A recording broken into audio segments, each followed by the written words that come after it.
नमस्कार। Capital TV का खास शो राहुल का अग्निपथ देख रहे हैं आप। मैं हूं आपके साथ पूजा। राहुल गांधी पर लूजर का तमगा लग चुका है।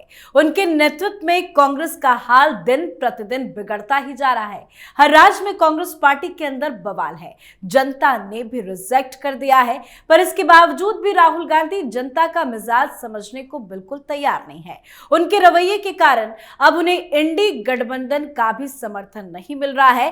टीएमसी से तो उन्हें पहले से ही भाव नहीं मिल रहा और अब संभल मामले पर अखिलेश यादव ने भी उनसे किनारा कर लिया है। पर फिर भी कांग्रेस पार्टी की मजबूरी ऐसी है कि राहुल गांधी के नेतृत्व में संसद के शीतकालीन सत्र को हंगामा करके बर्बाद किया जा रहा है। आज भी संसद में जमकर बवाल हुआ।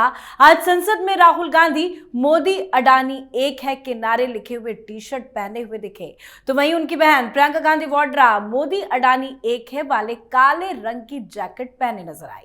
अडानी के मुद्दे पर संसद के बाहर आज दोनों भाई बहन प्रदर्शन करते हुए दिखे।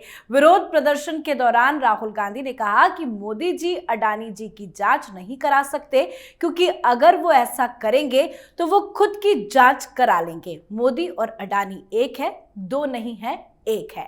तो वहीं संसद के अंदर और बाहर बीजेपी राहुल गांधी पर हमलावर रही। बीजेपी ने कहा कि कांग्रेस भारत को अस्थिर करने के अमेरिकी अरबपति जॉर्ज सोरोस के एजेंडे को आगे बढ़ा रही है। राहुल गांधी और जॉर्ज सोरोस दो शरीर एक आत्मा की तरह है। तो कैसे राहुल गांधी संसद के अंदर और बाहर दोनों जगह बुरे फंसे हैं, बताएंगे आपको। चर्चा के लिए मेरे साथ स्टूडियो में मौजूद है कैपिटल टीवी के एग्जीक्यूटिव एडिटर राजीव जी। सर, आपका बहुत बहुत स्वागत है। कैसे राहुल गांधी संसद के अंदर और बाहर दोनों जगह फंस गए हैं? देखिए, अंदर तो फंसे हुए हैं क्योंकि उन्होंने जो स्टिकर लगाया था, पीछे ठप्पा लगा हुआ था, वो ठप्पा मोदी अडानी एक है का नहीं था, वो राहुल गांधी देशद्रोही है का था। उनके टी शर्ट पर भी ठप्पा लग गया, राहुल गांधी देशद्रोही है, गद्दार बताया गया, ट्रेटर बताया गया। और राहुल गांधी कैसे ये तिकड़ी के एक मेंबर हैं, इसको साबित किया गया। तिकड़ी कौन है? तिकड़ी वही है अमेरिका, सोरोस और राहुल गांधी। ये तीन कैसे एक दूसरे के साथ मिलकर भारत के खिलाफ साजिश रचा जा रहा है और उसमें राहुल गांधी की क्या भूमिका है, ये तो लगभग पहले से पता था। लेकिन एक के बाद एक जब सबूत आते हैं तो पता चलता है कि अडानी के मुद्दे पर राहुल गांधी इतना एक्टिव केवल इसलिए है कि यहां पर मोदी को घेर सके, या पूरे देश की अर्थव्यवस्था से अडानी का कोई लेना देना है। देश की बढ़ती हुई अर्थव्यवस्था और उसमें कारपोरेट हाउसेस की भूमिका को अगर एक साथ देखें तो कहीं ना कहीं दोनों के बीच समानता दिखाई पड़ेगी। और उससे अमेरिका परेशान है, सोरोस परेशान है और राहुल गांधी उसके टूल बने हुए हैं, हथियार बने हुए हैं। और डील जो हुई है इस बात के लिए हुई कि हम यहां सत्ता के लिए इसका उपयोग करेंगे, मतलब सत्ता पाने के लिए, और वो लोग भारत को कमजोर करने के लिए इस मुद्दे का इस्तेमाल करेगा। क्योंकि अमेरिका के जितने रिपोर्ट्स आते हैं उससे राहुल गांधी सीधे जुड़ जाते हैं। और ये रिपोर्ट्स किसके आते हैं? ये रिपोर्ट्स आते हैं कुछ मैगजीन, पेपर, अखबार के। और उसको कहां से खबर मिलती है? उसको मिलती है ओसीसीआरपी से। ये ओसीसीआरपी जिसका फंड देने वाला अमेरिका है, अमेरिका की एजेंसी, जिसको पैसे देने वाला जॉर्ज सोरोस है, वो क्या निष्पक्ष तरीके से रिपोर्टिंग करता है। ये लोग कहते हैं कि हम इन्वेस्टिगेटिव जर्नलिस्ट हैं, 6 देशों के जर्नलिस्ट इसमें शामिल हैं। तुम्हें पैसा कहां से मिलता है? क्या ये रिपोर्ट बेचकर पैसे कमाते हो? ये ओसीसीआरपी का जिक्र प्रशांत भूषण ने सुप्रीम कोर्ट में भी किया था। जब इसकी चर्चा हुई तो उसके बाद सुप्रीम कोर्ट में तुषार मेहता ने सीधे कहा कि देखिए, ये कैसी अनहोनी बातें हैं कि प्रशांत भूषण जो उस एनजीओ से जुड़े हुए हैं, जो इस ऑर्गेनाइजेशन को फंड देता है, और सीधे तरीके से इन लोगों के उस गुट के हिस्सा हैं जो कि ऐसे रिपोर्ट सामने लाता है और अपनी ही रिपोर्ट को सबूत बनाकर पेश किया जा रहा है सुप्रीम कोर्ट में। यही बात हुई थी कि प्रशांत भूषण ये ओसीसीआरपी की रिपोर्ट का हवाला दे रहे हैं। ये है क्या? कौन सी रिप्यूटेड संस्था है ये जो आप बार बार इसका जिक्र करते हैं कि देखिए, ये पूरे दुनिया में करप्शन जो हो रहे हैं उसके लिए एक इन्वेस्टिगेटिव एजेंसी है और वहां बड़े बड़े रिपोर्टर काम करते हैं और वो अलग अलग अखबारों में इसकी खबर देते हैं।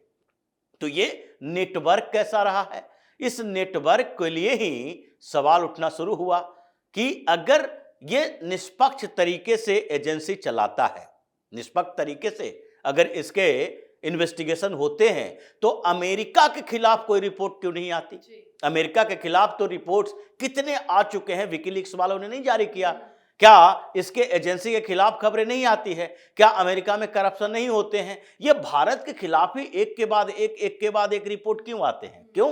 क्योंकि अमेरिका की एजेंसी यूएस एड इसको पैसे देती है।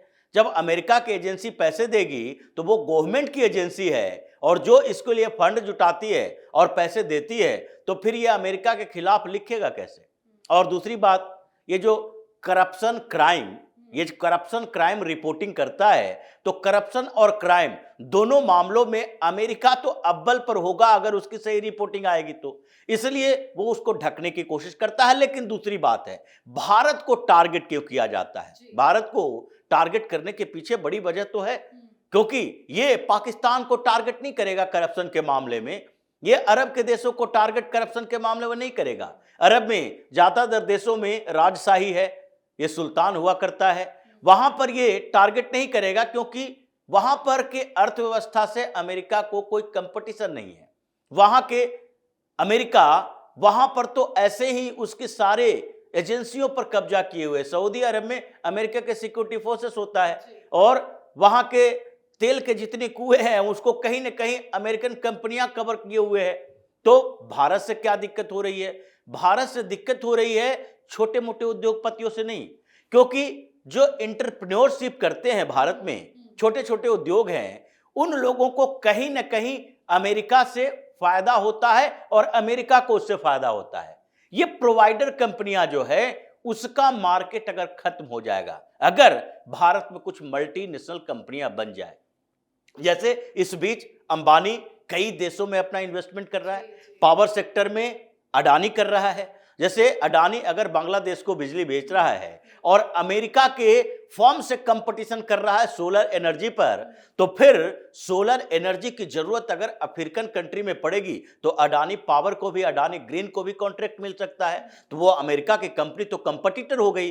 भारत की कंपनी है जो अफ्रीका में इन्वेस्टमेंट कर रही है। अंबानी के खिलाफ भी यही मामला हुआ था कि अमेरिका ने टारगेट कर लिया कि अफ्रीकी देशों में कैसे ये अलग अलग हिस्सों में, अलग अलग देशों में इन्वेस्टमेंट कर रहा है, वहां के प्रोजेक्ट ले रहा है, तो अमेरिका का नुकसान हो रहा है। तो अमेरिका में कम से कम ये धारणाएं हैं कि उसके अखबार हो, न्यूज रिपोर्टर हो, मीडिया हो, एजेंसी हो या गवर्नमेंट हो, अपने जब इंटरेस्ट की बात होती है, अमेरिकन इंटरेस्ट की बात होती है, तो वो एकजुट हो जाता है, देशद्रोही नहीं बनता।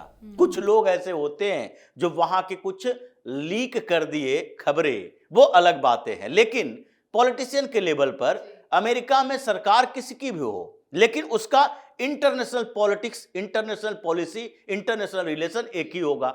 उसकी डोमेस्टिक पॉलिटिक्स में थोड़े बहुत अंतर होते हैं, लेकिन फिर भी वो अंतरराष्ट्रीय लेवल पर एक ही दिशा में चलता है। ट्रंप आने के बाद भी भारत के साथ वैचारिक सहमति है, हिंदियों के साथ वैचारिक सहमति है, लेकिन ट्रंप ने यह नहीं कहा कि टैरिफ में हम छूट देंगे।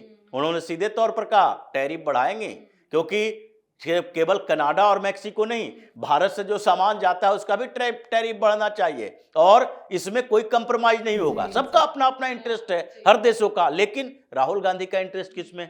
अगर सोरोस, जो कई देशों की अर्थव्यवस्था को अस्थिर करता है, वो एक बैंकर है, इन्वेस्टर है, अलग अलग बैंकिंग क्षेत्र में इन्वेस्ट करता है, शेयर मार्केट में इन्वेस्ट करता है, अगर उसको एक दिन में सैकड़ों करोड़ का फायदा हो, जिसका नेटवर्क होता है, अगर अडानी का शेयर अचानक गिरता है और उस समय एक दो दिन के अंदर फिर बढ़ता है, तो उसमें अंतरराष्ट्रीय स्तर पर जो भी एफपीओ होते हैं, फॉरेन डायरेक्ट इन्वेस्टमेंट होते हैं, पोर्टफोलियो इन्वेस्टमेंट होते हैं, तो फॉरेन इन्वेस्टमेंट जो होते हैं उसमें जिन कंपनियों ने इन्वेस्टमेंट किया, जो इसके शेयर को खरीदा है, उसका क्या जांच होती है कि कौन कौन से सेल कंपनियां हैं, उसमें किसका किसका पैसा लगा हुआ है। ये लोग यही करता है, अडानी के शेयर से पैसा कमाएगा और उसके बाद फिर उसके शेयर को गिराएगा। ये पूरा नेटवर्क चल रहा है पूरी दुनिया में। लेकिन ये सोरोस का काम अपने फायदे के लिए है और हिंदुस्तान में जो हार्डकोर पॉलिटिक्स चल रही है, हार्डकोर राजनीति चल रही है और इन लोगों के लिए रास्ता नहीं दिख रहा है। क्यों?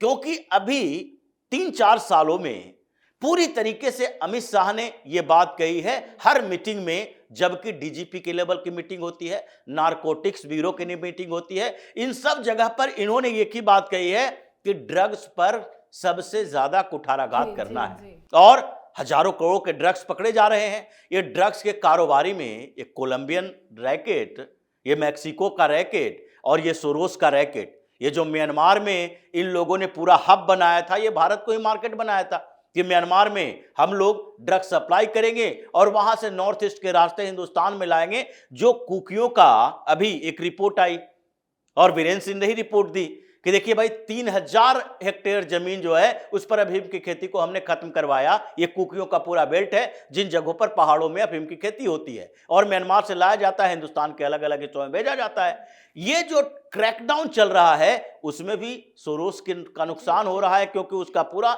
नेटवर्क इस रास्ते काम करता है। सोनिया गांधी को भी बनाया था अपने संगठन का अध्यक्ष कि किस तरह से एशिया में पूरी शांति व्यवस्था बहाल हो, लेकिन शांति के नाम पर यह आंग सान सू की का समर्थन किया और आंग सान सू की सरकार आने के बाद ड्रग्स का एक मार्केट बनाने के लिए म्यांमार का इस्तेमाल किया। तो जो स्थितियां पूरी दुनिया में चल रही है, हिंदुस्तान को कमजोर करने की साजिश है और उसमें यानी कि एक मीडिया ऑर्गेनाइजेशन, दूसरा यूएस की एजेंसियां और उसके साथ यूएस के वो लोग जिसका इंटरेस्ट है इंडिया में और वो बिजनेस हाउसेस, सोरोस जैसे लोग, और तीसरा यहां पर जो टूलकिट है जिसमें राहुल गांधी पॉलिटिशियन के तौर पर, कुछ वायर और ऐसे न्यूज क्लिक जैसे संस्थानें हैं जो मीडिया के लेवल पर, और कुछ नेटवर्क, लीगल नेटवर्क है जो एनजीओ के माध्यम से ये सारे वकील हैं जो अलग अलग जगहों पर मुकदमा करके हिंदुस्तान के डेवलपमेंट प्रोजेक्ट को रोकने की कोशिश करता है। आपने बहुत अच्छे से ये पूरी साजिश, जो अंतर्राष्ट्रीय साजिश चल रही है, वो आपने समझाया, लेकिन एक चीज आपसे समझना चाहेंगे, इसमें तो कोई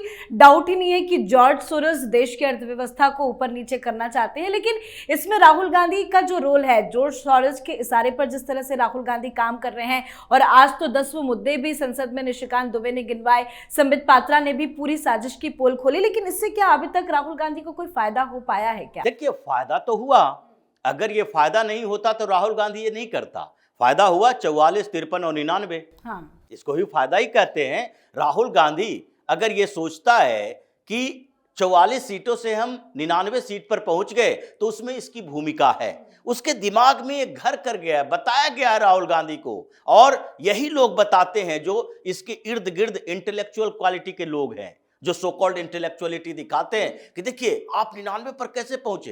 ये अडानी का मामला उठाकर, ये कारपोरेट हाउसेस का, क्रॉनिक कैपिटलिज्म का मामला उठाकर, आप संविधान का मामला उठाए, देश में इतना हंगामा खड़ा हुआ, दलित पिछड़े आपस में झगड़ा किए, हिंदू बटे, इनका आधार है कि आप 99 सीट पर पहुंचे। अभी थोड़ा और प्रयास करना बाकी है, अगली बार 150-200 सीट पर पहुंच जाएंगे। ये उनके अंदर धारणा बनाई गई है और इसका फायदा तो दिखा, थोड़ा बहुत फायदा ही दिखा। अभी लोग जब तक समझ पाते इन मुद्दों को तब तक राहुल गांधी ने फायदा उठा लिया। अब धीरे धीरे फिर से समझने की कोशिश की जा रही है कि इसका मेन मकसद क्या है। अब ये जो भारतीय जनता पार्टी के कुछ प्रवक्ता, सुधांशु त्रिवेदी हो या संबित पात्रा हो, ये लोग लोगों को बता रहे हैं और सिंपल शब्दों में बताएं और ये बताने की कोशिश करें लोगों को कि देखो राहुल गांधी, ऐसा नहीं कहा जा सकता कि इन चीजों से कोई फायदा नहीं हुआ फिर भी राहुल गांधी इसी मुद्दे को चला रहा है। राहुल गांधी को फायदा हो रहा है, राज्यों में सरकारें बन रही है, 99 सीटें ले आया। क्यों? क्योंकि उस समय तक पूरी तरह से एक्सपोज नहीं हो पाया था, अब एक्सपोज हो रहा है, तो इसके बाद अब धीरे धीरे डिग्रेडेशन हो। सर, एक्सपोज तो हो रहे हैं, लेकिन मोदी सरकार क्यों हाथ पर हाथ धरे बैठी है? क्योंकि मोदी सरकार को भी पता है कि किस तरह से राहुल गांधी बार बार विदेश भागते हैं, किन मुद्दों को लाकर जनता को बेवकूफ बनाते हैं और देश का माहौल खराब करते हैं। देशद्रोह का आरोप लगना और कार्रवाई करने में, दोनों में अंतर है। क्या कार्रवाई नहीं, क्यों कार्रवाई नहीं हो रही है? देखिए, दोनों अलग अलग तरीके की चीजें हैं।